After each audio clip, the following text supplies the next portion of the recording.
Spread a quilt across an oak table and run your fingers over its seams. Each patch is cut from different fabric, some coarse, some silky, yet the stitching holds the whole together. Modern physics describes the universe with a remarkably similar handiwork. Every square is a field. Quarks and electrons, photons and gluons, the elusive Higgs. The threads where squares meet are the interactions. The rules that let ripples in one patch tug or transform ripples in another. Most of the quilt's area belongs to matter fields. 6 quark patches and 6 lepton patches. Patterned in repeating families like motifs in Grandma's folk art, draped over and through them are the force fields. Photons for light, gluons for the strong force, and the heavier W and Z for the weak interaction. Finally, beneath the entire spread lies a subtle backing cloth, the Higgs field, so understated.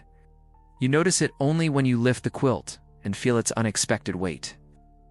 Why arrange reality this way? Because patches lend stability. With each field confined to its own square, ripples keep their identity.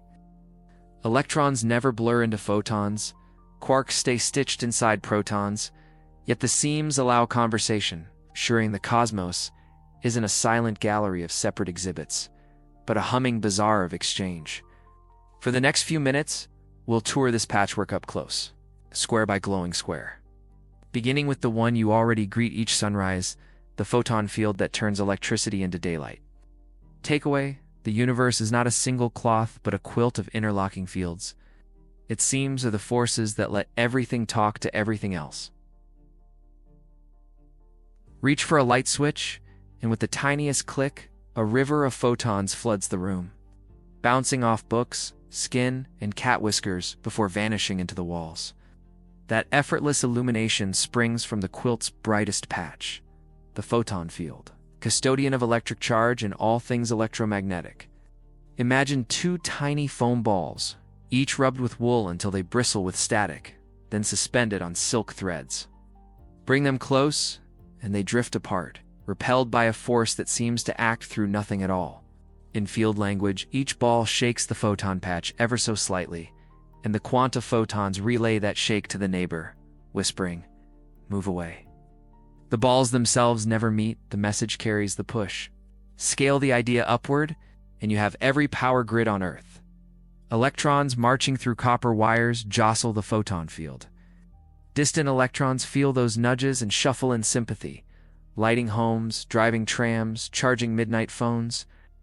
Replace wires with antennas in the same field: ferries, radio, radar, and Wi-Fi. Ripples launched by one coil of metal and caught by another, kilometers apart. Unlike the strong or weak force, the photon carries no mass.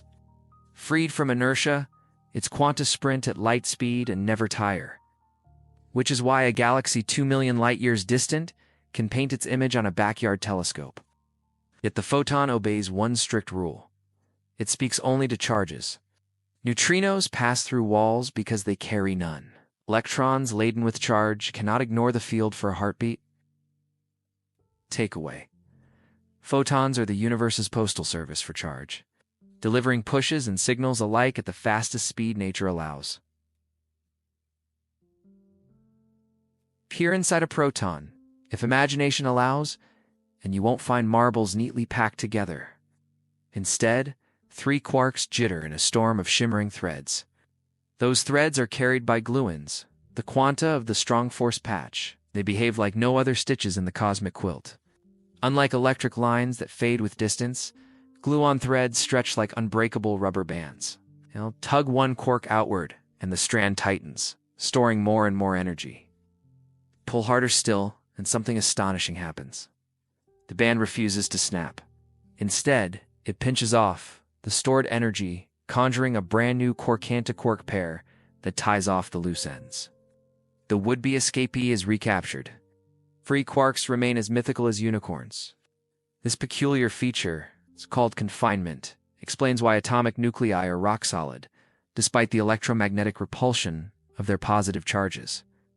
Within femtometers, gluon glue overpowers every other push or pull. You glimpse its legacy each time a kitchen smoke detector chirps. Inside, alpha particles born in nuclear decay, barge through air, because their quark bundles stay perfectly sealed. Half a century ago, scientists at SLAC hurled electrons into protons and saw them ricochet off tiny hard spots, evidence that quarks exist, yet never fly free. The pattern resembled flashlight beams scattering from beads buried in jelly. The beads were there, but always wrapped in gelatinous gluon goop. Takeaway: gluons weave color-charged threads so tenacious that quarks live forever stitched together, making protons and neutrons the unbreakable bricks of matter.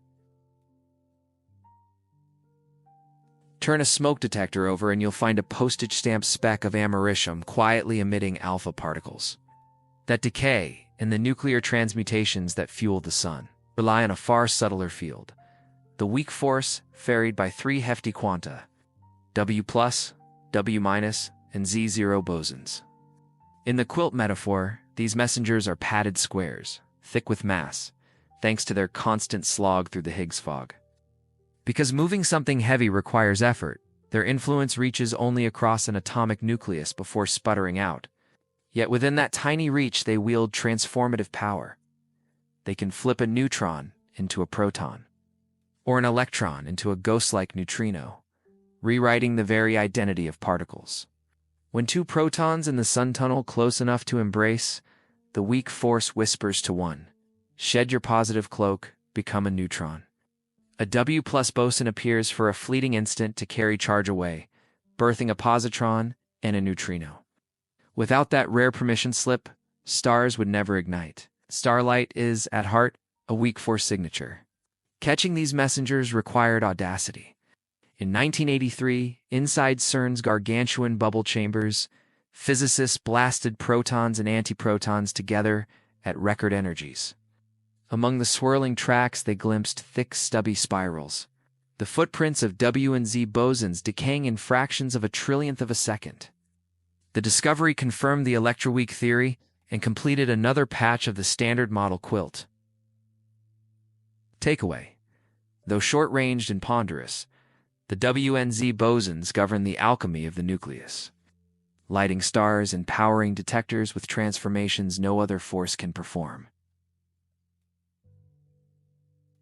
Walk through a morning mist and you feel almost nothing, yet droplets cling to coat and hair, adding a gram here, a gram there. The Higgs field is much the same, only it never burns off under sunlight. It permeates every cubic centimeter of the cosmos, entirely invisible, yet quietly influential. When certain ripples, electrons, quarks, W and Z bosons move through this fog, they experience resistance. That resistance is their mass, not extra stuff glued on, but reluctance to accelerate the way swimmers feel drag even in still water. Why then, do photons glide mass-free, while W lumber under 90 proton masses? Because the Higgs fog is picky. It couples fiercely to some fields, gently to others, and ignores the photon altogether. It's much like thick carpet slowing a boot, but letting a flying insect pass untouched. The measured strengths of those couplings read like a fingerprint of reality. Top quarks, heavy and foot-dragging. Electrons light as dust. Neutrinos, all but oblivious. Proving the fog exists required shaking it hard enough to make it ripple on its own. In 2012, proton collisions at CERN briefly agitated the field into an excited state. The Higgs boson, it lived for a whisper of time, then fell apart into photons and other debris, leaving a distinctive bump in the data, tiny splash announcing the presence of a limitless sea. Takeaway: mass is not an intrinsic brick, but the drag of a universal mist. Discovering the Higgs boson was our first direct splash in that omnipresent fog. Imagine a kitchen recipe so forgiving you can add equal pinches of salt and pepper without changing the flavor.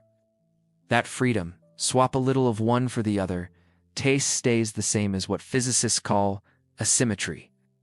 In the standard model quilt, each patch begins with similar freedoms. Tweak a quantum phase here, rotate a charge there, and the underlying laws hum along untroubled. But symmetries, like recipes, can shift when conditions cool. Water vapor is perfectly uniform. Lower the temperature and ice crystals pick specific angles, sacrificing symmetry to gain structure. the universe followed a similar path. At searing early cosmic temperatures, the electromagnetic and weak patches were one blended broth, the electroweak field. As the cosmos expanded and cooled, the Higgs fog condensed, forcing the broth to separate into two distinct flavors: a long-range photon field and the short-range heavy W and Z fields. A beautiful freedom broke, and from that fracture emerged the diverse forces we observe today. Symmetry breaking echoes in familiar places.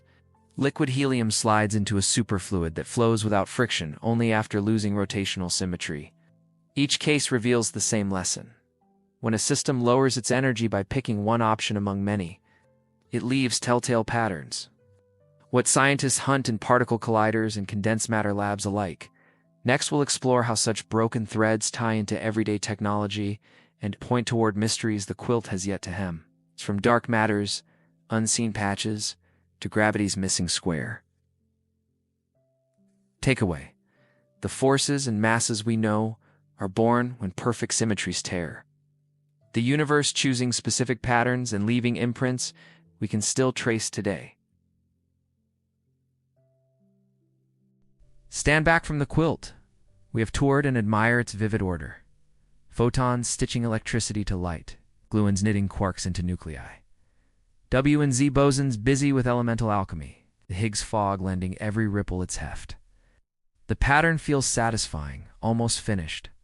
Yet along the borders, the fabric frays into darkness, threads trailing into questions no loom has yet answered.